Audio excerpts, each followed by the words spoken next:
స్నేహితులారా, word రిసౌండ్స్ today పక్షంగా నేటి ఈ కార్యక్రమానికి మిమ్మల్ని ప్రేమతో ఆహ్వానిస్తున్నాం. మీరు మీ యొక్క కుటుంబాలు దేవుని యందు ఆనందిస్తూ సంతోషంగా అర్థవంతంగా జీవిస్తున్నారని తలస్తున్నాం.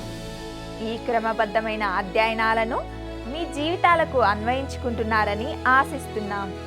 ఇక ఈనాటి పాఠంలో రక్షకునిగా మరియు ప్రతిఫలం ఇచ్చేవాడిగా దేవుడు తనను తాను బయలుపరచుకోవడం గూర్చి, అబ్రహాం యొక్క విశ్వాసమును గూర్చి మరియు అబ్రహాంతో దేవుడు చేసిన నిబంధనను గూర్చి అందులో ఇమిడి ఉన్న శ్రేష్టమైన సత్యాలను తెలుసుకోబోతున్నాం.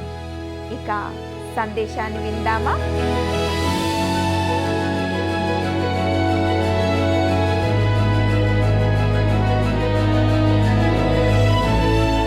క్రీస్తునందు ప్రియమైన ప్రేమధార టీవీ వీక్షకులందరికీ మన ప్రభువును రక్షకుడైన యేసు క్రీస్తు మధురమైన నామంలో శుభములు తెలియజేస్తున్నాం. నేటి మన ఈ పాఠంలో మనము ఆదికాండము 15వ అధ్యాయాన్ని ధ్యానించుకోబోతున్నాం.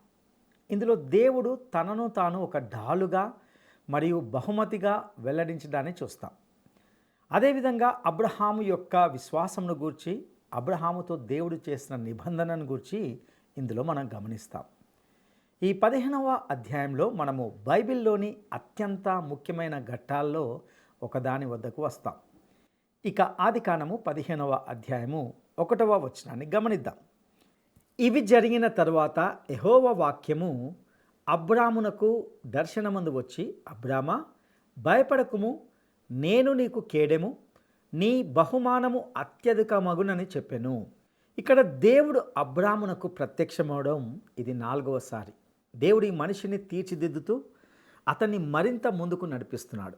అబ్రాము బయలుదేరి వెళ్ళి లోతును రక్షించడంలో మరియు సొదొమరాజు అతనికిచ్చిన దోపిడీ సొమ్మును తిరస్కరించడంలో గొప్ప విశ్వాసపు అడుగు వేశాడు. కాబట్టి ఈ సమయంలో దేవుడు అతనికి ప్రత్యక్షమవ్వడం ఎంతో సముచితమని నేను అనుకుంటున్నాను.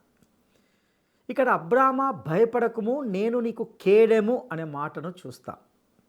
నా ప్రియ స్నేహితుడా, ఇది చాలా అద్భుతం, ఇది ఆశ్చర్యకరం. ఈ విషయము గ్రంథంలో చెప్పబడలేదు, కానీ బహుశా యుద్ధ సమయంలో అబ్రాము నిజమైన ప్రమాదంలో పడి తాను ప్రాణాలతో బయటపడతాడో లేదో అని సందేహించి ఉంటాడని నేను మీకు సూచిస్తున్నాను. అప్పుడు దేవుడు అతనికి, అబ్రామా, నేను నీ కేడంగా ఉన్నాను, నేను నీకు రక్షణగా ఉన్నాను అని గుర్తు చేశాడు. నీ బహుమానము అత్యధికమగును. మరొక మాటలో చెప్పాలంటే దేవుడు ఇలా అంటున్నాడు, ఆ దోపిడి సొమ్మును తిరస్కరించి నీవు మంచి పని చేశావు, నేనే నీ బహుమానము, నేనే నీకు ప్రతిఫలం ఇవ్వాలని అనుకుంటున్నాను అని చెప్పాడు. నిజంగా ఒక మనిషి దేవుని నమ్మి ఆయన వైపు చూసినప్పుడు దేవుడు ఈరోజు ఆ వ్యక్తితో, ఆ మనిషితో ఏమి చేయగలడో కదా. ప్రతి ఉదయము తన తల చుట్టూ ఒక అద్భుతమైన దివ్య కాంతిని మెరిపించుకునే భక్తిపరులైన వ్యక్తుల్లో అబ్రాము కూడా ఒకడని మీరు అనుకుంటే మీరు పొరపడుతున్నారు. అబ్రాము చాలా ఆచరణాత్మకమైన వ్యక్తి మరియు అతడు ఇప్పుడు నేరుగా అసలు విషయానికి రాబోతున్నాడు. మనం అలా చేయడమే దేవునికి ఇష్టమని నేను అనుకుంటున్నాను. ఈ రోజులో చాలామంది మౌలికవాదులు ప్రదర్శించే కపట భక్తిని మరియు వేషధారణ వైఖరిని మనము వదిలించుకోగలిగితే బాగుంటుంది. ఈ అబ్రాము అనే వ్యక్తి ఏమి చెబుతున్నాడో గమనించండి, అది చాలా అద్భుతమైనది. ఇక ఆదికాండము 15వ అధ్యాయము 2-3 వచనాలను మనం గమనిద్దాం. అందుకు అబ్రాము, ప్రభువైన యెహోవా నాకేమి ఇచ్చిననేమి, నేను సంతానము లేనివాడనై పోవుచున్నానే, దమస్కు ఎలియాజరే నా ఇంటి ఆస్తి కర్తయ్యగును గదా. మరియు అబ్రాము, ఇదిగో నీవు నాకు సంతానం ఇయ్యలేదు గనుక నా పరివారంలో ఒకడు నాకు వారసుడగునని చెప్పగా, అబ్రాము దేవునితో ఇలా అంటున్నాడు, దేవా, నాకు ఇంకా ఎక్కువ సంపద వద్దు, నాకు దాని అవసరం లేదు. నా హృదయంలో ఉన్న విషయం ఏమిటంటే నాకు సంతానం లేదు, నాకు ఒక కుమారుడు కావాలి, నన్ను అనేక జనములకు తండ్రిగా చేస్తానని, నా సంతానము సముద్ర తీరంలోని ఇసుక రేణువుల వలె లెక్కలేనంతగా ఉంటుందని మీరు వాగ్దానం చేశారు, కానీ నాకు ఇప్పటికీ ఒక్క బిడ్డ కూడా లేడు అని చెప్పాడు. వాస్తవానికి ఆనాటి చట్టం ప్రకారము, అనగా హమ్మురాబి శాసన నియమావళి ప్రకారము అబ్రాముకు సంతానం లేకపోతే అతని గృహ నిర్వాహకుడైన ప్రధాన సేవకుడైన ఎలియేజరుకు సంతానం ఉన్నందున కాలక్రమేణా అతడే వారసుడు అవుతాడు. ఇక ఆదికాండము 15వ అధ్యాయము 4వ వచనాన్ని మనం గమనిద్దాం. యెహోవా వాక్యము అతని యొద్దకు వచ్చి, ఇతడు నీకు వారసుడు కాడు, నీ గర్భవాసమున పుట్టబోచున్నవాడు నీకు వారసుడు అగునని చెప్పాను. ఒక మనిషి దేవునితో ఆచరణాత్మకంగా ఉన్నప్పుడు దేవుడు కూడా చాలా ఆచరణాత్మకంగా ఉంటాడు. ఆయన అబ్రాముతో ఇలా అన్నాడు, అబ్రాము, నేను నీకు ఒక కుమారుణ్ణి ఇవ్వబోతున్నాను, నేనే నీకు ఒక కుమారుణ్ణి ఇవ్వబోతున్నాను. అప్పుడు దేవుడు అబ్రాము చేయి పట్టుకొని రాత్రివేళ బయటకు తీసుకుని వచ్చాడు. ఒకసారి ఆదికాండం 15వ అధ్యాయము 5వ వచనాన్ని గమనిద్దాం. మరియు ఆయన వెలుపలికి అతన్ని తీసుకుని వచ్చి, నీవు ఆకాశం వైపు తేరి చూచి నక్షత్రములను లెక్కించుటకు నీ చేతనైతే లెక్కించుమని చెప్పి నీ సంతానము అలాగవునని చెప్పాను. ఇది అద్భుతం. మొదట దేవుడు అతనితో అతని సంతానము సముద్ర తీరంలోని ఇసుక వలె లెక్కలేనంతగా ఉంటారని చెప్పాడు. ఇప్పుడు ఆకాశంలోని నక్షత్రాల వలె లెక్కలేనంతగా ఉంటారని చెబుతున్నాడు. అబ్రాము నక్షత్రాలను లెక్కించలేకపోయాడు. అతడు సుమారు ఒక 4000 నక్షత్రాలను చూడగలిగాడు. కానీ వాస్తవానికి అతడు చూస్తున్న ఆ ప్రాంతంలో బహుశా 50,000కు పైగా నక్షత్రాలు ఉండి ఉంటాయి. అబ్రాము తన సంతానాన్ని లెక్కించలేకపోయాడు. ఈరోజు మీరు కూడా వారిని లెక్కించలేరు. ఈ అబ్రహామునకు వాస్తవానికి 2 సంతానాలు ఉన్నాయి. అతనికి శారీరక సంతానం ఉంది, అదే ఇశ్రాయేలు జనాంగం. మరియు అతనికి ఆత్మీయ సంతానం కూడా ఉంది, అదే సంఘం. ఇంతకీ సంఘము అబ్రహాము యొక్క ఆత్మీయ సంతానంగా ఎలా మారుతుంది? విశ్వాసం ద్వారా. పౌలు గలతీ పత్రిక 3వ అధ్యాయము 29వ వచనంలో ఈ విధంగా చెప్పాడు, మీరు క్రీస్తు సంబంధులైతే ఆ పక్షమందు అబ్రహాము యొక్క సంతానమయ్యుండి వాగ్దాన ప్రకారము వారసులై ఉన్నారు. దైవ సేవకుడైన వర్నన్ మెగ్గి గారు చాలా సంవత్సరాల క్రితము ఒకసారి చాలా మంచి యువ యూదుల బృందంతో మాట్లాడే అవకాశము తనకు లభించిన అనుభవాన్ని గూర్చి ఈ విధంగా పంచుకున్నాడు. అతడు రక్షణ పొందకముందు వారిలో కొందరితో అతనికి పరిచయం ఉండేది మరియు అతడు వారికి చాలా సన్నిహిత స్నేహితుడిగా ఉండేవాడు. అతడు మోషే ధర్మశాస్త్రం యొక్క మహిమల గురించి మాట్లాడుతూ దాని నెరవేర్పు క్రీస్తులోనే ఉందని వారికి చెప్పాడు. అతడు వారితో మాట్లాడడానికి సంతోషిస్తున్నానని చెప్పి తన ప్రసంగాన్ని ప్రారంభించాడు. ఎందుకంటే వారు అనగా ఆ యువ యూదులందరూ అబ్రహాము కుమారులు అని తనకు బాగా తెలుసు. కానీ అతడు నేను కూడా అబ్రహాము కుమారుణ్ణే అని వారితో చెప్పినప్పుడు వారు ఒకరి ముఖము ఒకరు ఆశ్చర్యంగా చూసుకున్నారు. ఆ తర్వాత అతడు అబ్రహాము కుమారుడిగా ఎలా అయ్యాడో వారికి చెప్పాడు. దేవుని వాగ్దానంలో అబ్రహాము యొక్క ఈ 2 సంతానాలు చేర్చబడ్డాయి మరియు ఇది చాలా అద్భుతమైన సత్యం. ఇక అబ్రహాము యొక్క విశ్వాసమును చూద్దాం. ఆదికాండము 15వ అధ్యాయము 6వ వచనాన్ని మనము గమనిద్దాం. అతడు యెహోవాను నమ్మెను, ఆయన అది అతనికి నీతిగా ఎంచెను. ప్రియులారా, లేఖనాల్లో ఇది గొప్ప ప్రకటనలో ఒకటి. అతడు యెహోవాను నమ్మెను. దీని అర్థం ఏమిటంటే అబ్రాము దేవునితో ఆమెన్ అన్నాడు. దేవుడు నేను దీనిని నీ కొరకు చేస్తాను అని చెప్పాడు. మరియు అబ్రాము దేవునితో నేను నిన్ను నమ్ముతాను, ఆమెన్, నేను నమ్ముతాను అని అన్నాడు. మరియు అది అతనికి నీతిగా లెక్కించబడింది. దీని గురించి పౌలు రోమీలకు రాసిన పత్రిక 4వ అధ్యాయము 1 నుండి 5 వచనాల్లో ఇలా మాట్లాడాడు. కాబట్టి శరీరం విషయమై మన మూల పురుషుడగు అబ్రహామునకేమి దొరికెనని అందుము, అబ్రహాము క్రియల మూలముగా నీతిమంతుడని తీర్చబడిన ఎడల అతనికి అతిశయ కారణము కలుగును గాని అది దేవుని ఎదుట కలగదు. లేఖనమేమి చెప్తున్నది? అబ్రహాము దేవుని నమ్మెను, అది అతనికి నీతిగా ఎంచబడెను.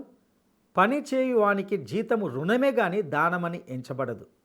పని చేయక భక్తిహీనుని నీతిమంతునిగా తీర్చువాని యందు విశ్వాసముంచువానికి వాని విశ్వాసము నీతిగా ఎంచబడుచున్నది. కాబట్టి శరీర విషయమై మన మూల పురుషుడగు అబ్రహామునకేమి దొరికెనని అందుము, లేదా శరీర సంబంధంగా అబ్రహాము ఏమి కనుగొనెను? ఆ వాక్య స్వరూపము దాని అర్థాన్ని మరింత స్పష్టంగా తెలియజేస్తుందని నేను అనుకుంటున్నాను. ఇంతకీ లేఖనం ఏమి చెబుతున్నది? అబ్రహాము దేవుని నమ్మాడు, అది అనగా అతని విశ్వాసము అతనికి నీతిగా ఎంచబడింది. ప్రియులారా, అది వాస్తవానికి నీతి కాదు, కానీ దేవుడు దానిని అలా ఎంచాడు. పని చేయువానికి జీతము రుణమే కానీ దానమని ఎంచబడదు. ఒకవేళ మీరు కనుక మీ రక్షణ కోసము పని చేయగలిగితే అప్పుడు దేవుడు మీకు దాని విషయంలో రుణపడి ఉంటాడు. కానీ నా ప్రియ స్నేహితుడా, దేవుని కృప ద్వారా తప్ప మరే ఇతర మార్గం ద్వారా ఏ వ్యక్తి రక్షించబడడు. ఆయన రక్షించడానికి ఇంతకుముందు వేరే పద్ధతి ఎప్పుడూ లేదు. మరియు మీరు ఎప్పుడైనా రక్షణ పొందితే అది మీరు దేవుణ్ణి విశ్వసించడం, క్రీస్తును మీ రక్షకుడిగా అంగీకరించడం, మరియు దేవుడు మీకోసము రక్షణను సిద్ధపరిచాడని నమ్మడం వల్లనే ఇది జరుగుతుంది తప్ప మరింకోటి ఏమీ కాదు. ఇక ఇందులో పని చేయక అనగా రక్షణ విషయంలో అసలు ఏ పని చేయక కేవలము భక్తిహీనుని నీతిమంతునిగా తీర్చువాని యందు విశ్వాసముంచువానికి వాని విశ్వాసము నీతిగా ఎంచబడుచున్నది అనే మాటను చూస్తాం. అనగా అబ్రహాము కేవలము దేవుణ్ణి నమ్మాడు, దేవుడు చెప్పిన దానిని అతడు అంగీకరించాడు, మరియు అతడు దేవుణ్ణి విశ్వసించాడు. రక్షణ పొందే మార్గం ఇదే. అనగా దేవుడు మీకోసం ఏదో చేశాడని, క్రీస్తు మీకోసం చనిపోయి తిరిగి లేచాడని నమ్మడం ద్వారా, క్రీస్తును అంగీకరించడం ద్వారా దేవుడు మిమ్మల్ని నీతిమంతులుగా ప్రకటిస్తాడు. ఇక గలతీ పత్రిక 3వ అధ్యాయము 6 నుండి 9లో ఇదే గొప్ప సత్యము మనకు కనిపిస్తుంది. అబ్రహాము దేవుని నమ్మెను, అది అతనికి నీతిగా ఎంచబడెను. కాబట్టి విశ్వాస సంబంధులే అబ్రహాము కుమారులని మీరు తెలుసుకొనిడి. దేవుడు విశ్వాస మూలముగా అన్యజనులను నీతిమంతులుగా తీర్చునని లేఖనము ముందుగా చూచి, నీయందు అన్యజనులందరూ ఆశీర్వదింపబడుదురు అని అబ్రహామునకు సువార్తను ముందుగా ప్రకటించెను. కాబట్టి విశ్వాస సంబంధులే విశ్వాసము గల అబ్రహాముతో కూడా ఆశీర్వదింపబడుదురు. ప్రియులారా, అబ్రహాముకు ఉన్న విశ్వాసము అతన్ని దేవునికి నమ్మకమైన వానిగా చేసింది. కానీ అతడు నమ్మకంగా ఉండడం ద్వారా రక్షింపబడలేదు. అతడు దేవుణ్ణి విశ్వసించడం ద్వారా మాత్రమే రక్షింపబడ్డాడు. ఈ విషయం మనం గ్రహించడం చాలా ముఖ్యం. ఇక దేవుడు అబ్రహాముతో చేసిన నిబంధన గురించి ఆదికాండము 15వ అధ్యాయము 7-8 వచనాలను మనం గమనిద్దాం. మరియు ఆయన నీవు ఈ దేశమును స్వతంత్రించుకొనున్నట్లు దాని నీకిచ్చుటకు కల్దీయుల ఊరను పట్టణంలో నుండి నిన్ను యువతలకు తీసుకుని వచ్చిన యెహోవాను నేనే అని చెప్పినప్పుడు అతడు, ప్రభువైన యెహోవా, నేను దీన్ని స్వతంత్రించుకొనేదనని నాకెట్లు తెలియననగా, మళ్ళీ ఇక్కడ అబ్రాము చాలా ఆచరణాత్మకమైన వ్యక్తిగా కనిపిస్తున్నాడు. అతడు వాస్తవాలను ఎదుర్కోవడాన్ని నమ్ముతాడు. మరియు మనం కూడా అదే చేయాలని నేను అనుకుంటున్నాను. ఈరోజు మన క్రైస్తవ జీవితాల్లో మనకు వాస్తవికత అవసరం. మీ జీవితంలో వాస్తవికత లేకపోతే అక్కడ ఏమీ లేదు. ఈరోజు చాలామంది కేవలము సంఘం పేరుతో ఆటలాడుతున్నారు. అబ్రాము చాలా ఆచరణాత్మకమైన వ్యక్తి. అతడు ఏదైనా తెలుసుకోవాలనుకుంటాడు మరియు దానిని వ్రాతపూర్వకంగా పొందాలనుకుంటాడు. దేవుడు బహుశా అతనికి ఏమి చెప్పబోతున్నాడో మీకు తెలుసా? దేవుడు ఇలా చెప్పబోతున్నాడు, అబ్రాము, నీవు నన్ను అడిగినందుకు నాకు సంతోషంగా ఉంది. ఎందుకంటే నేను నిన్ను ఆ కోర్టు వద్ద కలుస్తాను. నేను ఒక నోటరీ పబ్లిక్ ముందుకెళ్ళి నేను నీతో చేస్తున్న ఈ ఒప్పందాన్ని నిజం చేస్తాను. నీకు ఒక కుమారుడు కలగబోతున్నాడు. అక్కడ నన్ను కలువు, నేను ఒప్పందంపై సంతకం చేస్తాను అని అంటున్నాడు. ఇప్పుడు మీరు అనొచ్చు, ఇదంతా ఎక్కడ ఉందని. నిజమే, దేవుడు అబ్రహామును కోర్టులో కలిసినట్లు కానీ బైబిల్లో ఏమి చెప్పబడలేదు. మరియు నోటరీ పబ్లిక్ వద్దకు వెళ్ళినట్లు కూడా ఏమి చెప్పలేదు. కానీ మన కాలపు చట్టం ప్రకారం చెప్పాలంటే దేవుడు అబ్రాముతో చెప్పింది సరిగ్గా అదే. దేవుడు అబ్రాముతో చేయమని చెప్పింది ఇదే. ఇక ఆదికాండము 15వ అధ్యాయము 9-10 వచనాలను మనం గమనిద్దాం. ఆయన 3 ఏండ్ల పెయ్యను, 3 ఏండ్ల మేకను, 3 ఏండ్ల పొట్టేలును, ఒక తెల్ల గువ్వను, ఒక పావురపు పిల్లను నా యొద్దకు తెమ్మని అతనితో చెప్పాను. అతడు అవన్నీ తీసుకొని వాటిని నడుమకు ఖండించి దేని ఖండమును దాని ఖండమునకు ఎదురుగా నుంచెను. పక్షులను అతడు ఖండింపలేదు. ప్రియులారా, ఇక్కడ ఒక బలిని సిద్ధం చేయమని దేవుడు అబ్రాముతో చెప్పాడు. అతడు ఒక పెయ్యను, ఒక మేకను, ఒక పొట్టేలును తీసుకొని వాటిని మధ్యకు చీల్చి ఒక సగాన్ని ఒకవైపు, మరొక సగాన్ని మరొక వైపు ఉంచాలి. తెల్లగువ్వను మరియు పావురాన్ని అతడు చీల్చలేదు, కానీ ఒకదాన్ని ఇక్కడ, మరొకదాన్ని అక్కడ ఉంచాడు. ఆ రోజుల్లో మనుషులు ఒప్పందం చేసుకున్నప్పుడు ఈ విధంగానే చేసుకునేవారు. ఒక వ్యక్తి మరొకరి నుండి గొర్రెలను కొనడానికి అంగీకరించాడని అనుకుందాం. వారు ఈ పద్ధతిలోనే ఒక బలిని సిద్ధం చేసేవారు. మొదటి పక్షం వారు రెండవ పక్షం వారితో చేతులు కలిపి తమ ఒప్పందాన్ని తెలియజేసి ఆపై ఆ బలి మధ్యలో నుండి నడిచేవారు. ఆ రోజుల్లో ఇది మన కాలంలో కోర్టుకు వెళ్ళి నోటరీ పబ్లిక్ ముందు సంతకం చేయడంతో సమానం. కాబట్టి దేవుడు అబ్రహాముతో అతని కాలములోని చట్టపరమైన పద్ధతిని ఉపయోగిస్తున్నాడని మనం చూస్తున్నాం. ఇర్మియా గ్రంథము 34వ అధ్యాయము 18వ వచనంలో కూడా ఆ దేశంలో కేవలము ఈ ప్రజల మధ్య కాకుండా ఆ కాలంలోని ప్రజలందరి మధ్య ప్రబలంగా ఉన్న ఈ ఆచారం గురించిన ప్రస్తావన ఉంది. అక్కడ ఇలా చెప్పబడింది, మరియు నా సన్నిధిని తాము చేసిన నిబంధన మాటలు నెరవేర్చక దానిని అతిక్రమించు వారిని తాము 2 భాగములుగా కోసి వాటి మధ్య నడిచిన దూడతో సమానులుగా చేయుచున్నాను. ఆ రోజుల్లో పద్ధతి ఏమిటంటే బలిని తీసుకొని దానిని విభజించడం, ఆ తర్వాత మనుషులు ఒప్పందం చేసుకోవడం. దేవుని ఆదేశాల ప్రకారము ఇక్కడ అబ్రాము అన్నీ సిద్ధం చేశాడని మనం గమనించాలి. ఆదికాండము 15వ అధ్యాయము 11వ వచనాన్ని మనం ఇక్కడ గమనిద్దాం. గద్దలు ఆ కళేబరముల మీద వాలినప్పుడు అబ్రాము వాటిని తోలివేసెను. ఇది చాలా మానవ సహజమైన దృశ్యం. అబ్రాము అన్నీ సిద్ధం చేశాడు. మరి అతడు ప్రభు కోసం ఎదురు చూస్తున్నప్పుడు ఆకాశ పక్షులు క్రిందికి వచ్చాయి.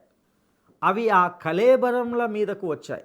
అబ్రాము అక్కడ వాటిని తోలివేస్తున్నాడు, ఎందుకంటే అవి బలి అర్పణపై వాలడానికి సిద్ధంగా ఉంటున్నాయి.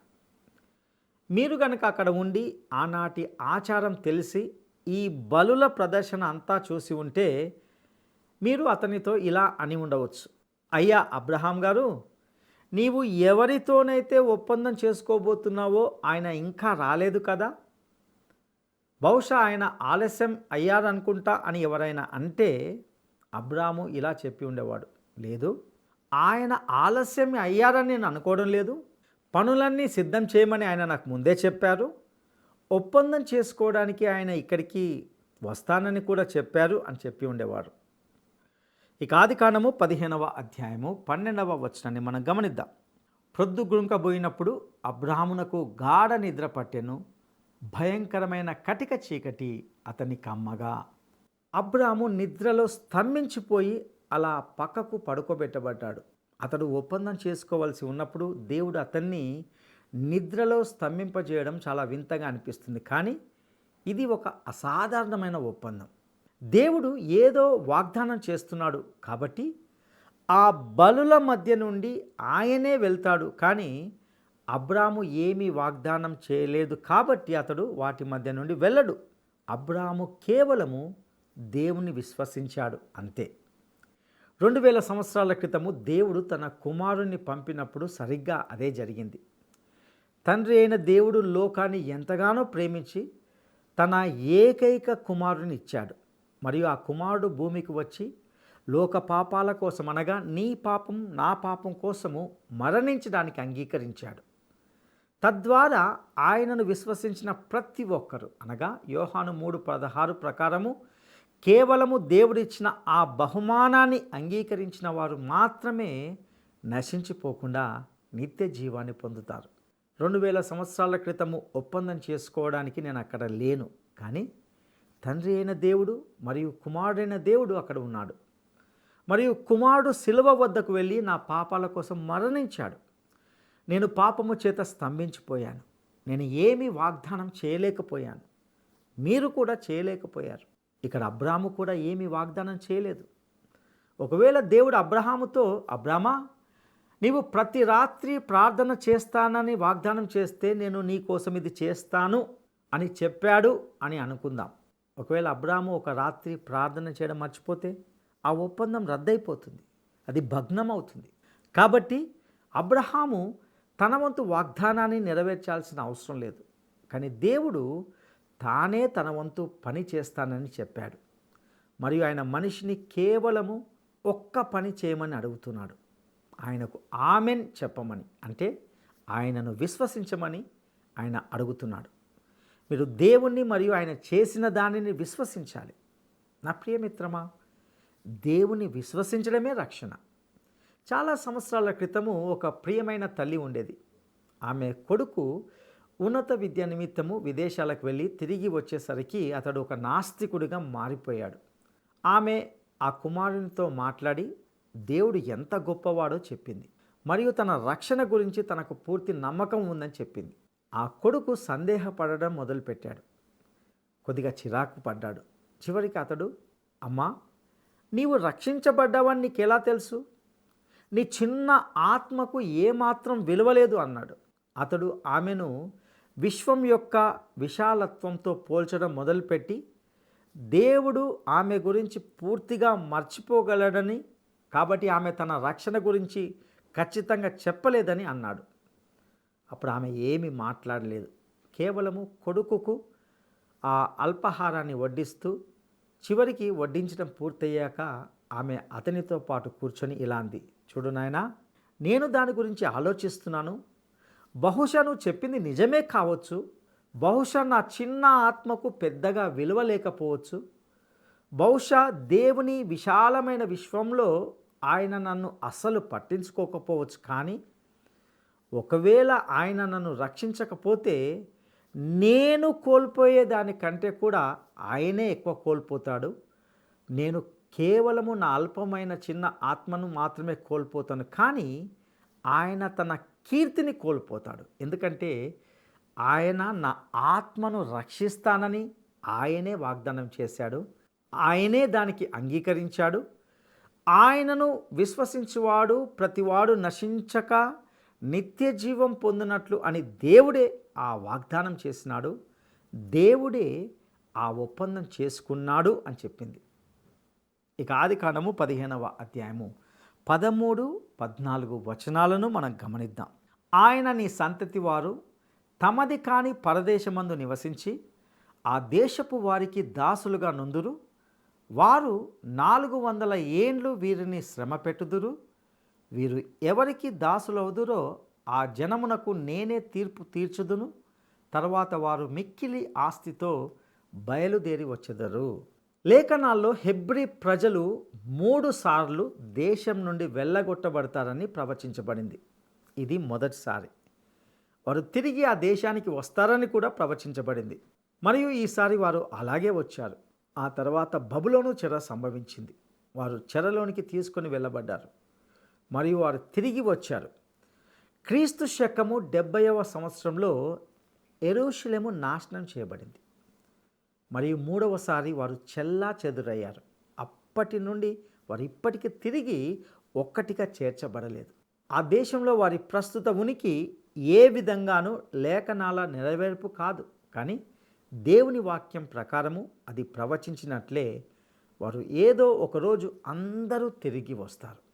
ఇక ఆదికాండము 15వ అధ్యాయము 15, 16 వచనాలను మనం గమనిద్దాం.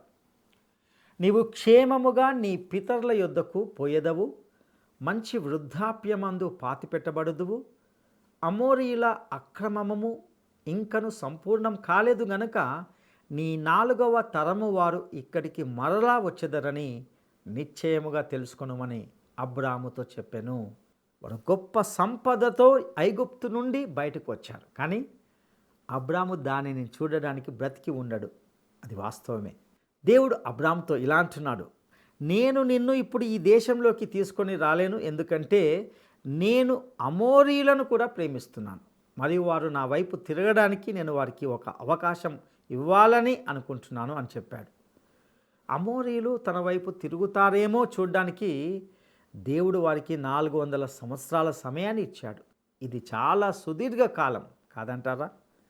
ఆ దేశంలో ఆయన వైపు తిరిగిన ఏకైక వ్యక్తి ఆ కనానీయురాలైన రాహాబు అనే వేశ్య.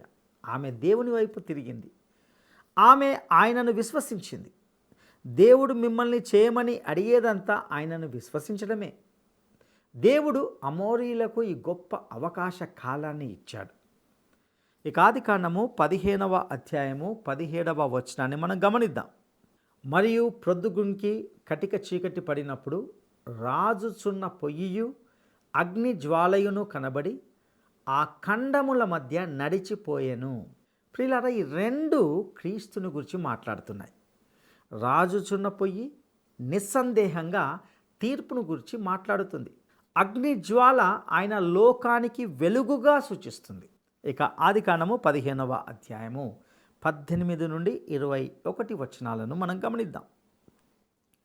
ఆ దినమందే యెహోవా ఐగుప్తు నది మొదలుకొని గొప్ప నది అయిన యూఫ్రటీసు నది వరకు ఈ దేశమును అనగా కేనీయులను, కనిజ్జీయులను, కద్మోనీయులను, హిత్తీయులను, పెరిజ్జీయులను, రెఫాయీయులను, అమోరీయులను, కనానీయులను, గిర్గాషీయులను, ఎబూసీయులను నీ సంతానమునకు ఇచ్చియున్నానని అబ్రాముతో నిబంధన చేసెను.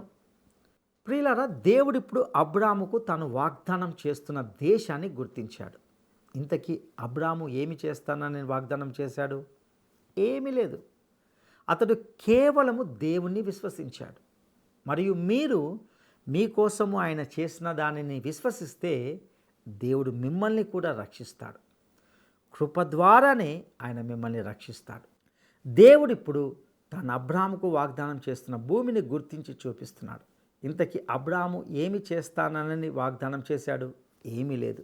అతడు దేవుని కేవలం విశ్వసించాడు. మరియు దేవుడు మీకోసం చేసిన దాన్ని మీరు విశ్వసిస్తే ఆయన మిమ్మల్ని రక్షిస్తాడు. కృప ద్వారా మిమ్మల్ని రక్షిస్తాడు. అటు కృప దేవుడు మీకు దయచేయను గాక. దైవాశీస్సులు.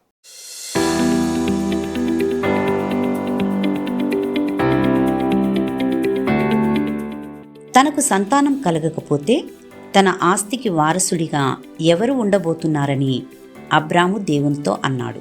తనకు సంతానం కలగకపోతే తన ఆస్తికి వారసుడిగా ఎవరు ఉండబోతున్నారని అబ్రాము దేవునితో అన్నాడు. 1 లోతు, 2 ఇస్సాకు, 3 దమస్కు ఎలియేజరు. ఈ ప్రశ్నకు సరైన జవాబును ఈ వాట్సాప్ నంబర్కు పంపండి. మా వాట్సాప్ నంబర్ 9399952570. ఈ సందేశం ద్వారా దేవుడు అబ్రహాం జీవితంలో తన విశ్వాసాన్ని ఏ విధంగా వృద్ధి చేస్తూ వచ్చాడో, అతడు విశ్వాసంతో దేవుని నమ్మినప్పుడు దేవుడు ఎంతగా ఆచరణాత్మకంగా నడిపించాడో మనం గమనించాం. ఇందలి సత్యాల ద్వారా మీరు ఎంతగానో ప్రోత్సహించబడి ఉన్నారని నమ్ముచున్నాం. ఈ సత్యాలను మన జీవితాలకు అన్వయించుకుంటూ విశ్వాసంలో స్థిరపడుతూ ఇతరులను బలపరుస్తూ ఉందాం.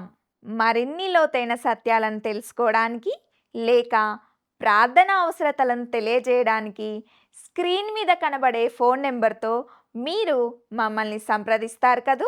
దేవుడు మిమ్మును, మీ కుటుంబాలను దీవించునుగాక. ఈ కార్యక్రమం మీకు నచ్చిందా? అయితే వెంటనే మిస్డ్ కాల్ ఇవ్వండి. బహుమతి పొందే విజేత మీరే కావచ్చు.